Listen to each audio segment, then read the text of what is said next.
people were killed in a deadly airstrike in Gaza, according to the territory's civil defense agency.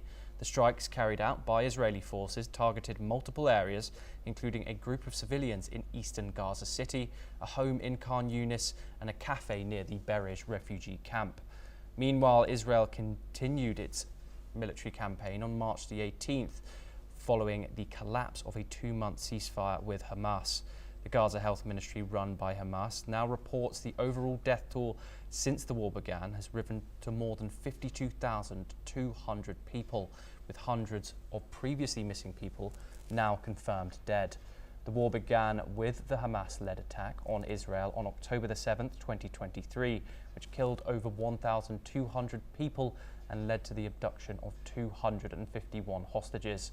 Israel says its renewed offensive is aimed at securing the release of the 58 remaining captives, 34 of whom are believed to be dead. We are now joined by Professor Rohan Gunaratne, Middle East Affairs expert located in Singapore, to discuss this further once again. Thank you very much, Rohan, for joining us as always.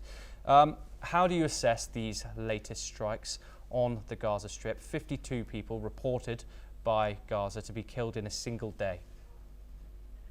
Thomas Potier, what we are seeing is that IDF is very keen to dismantle Hamas, but Hamas elements always seek refuge. They hide among civilians, whether it is in churches, mosques, or schools, or other hospitals.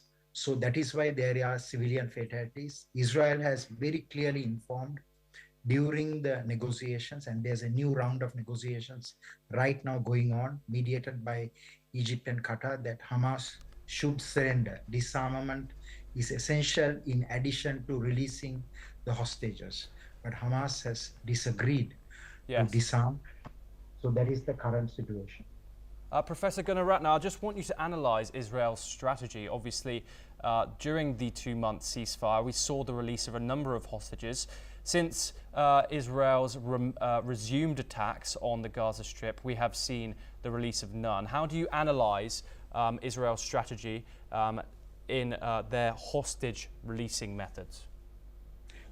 Israel is not able to secure the release of their hostages by conducting military operations, because Hamas has very carefully hidden the hostages so that it will be nearly impossible for Israel to seek their release. So I believe that Israel will eventually enter a new phase of negotiations. But at the same time, Israel is determined to ask Hamas to disarm.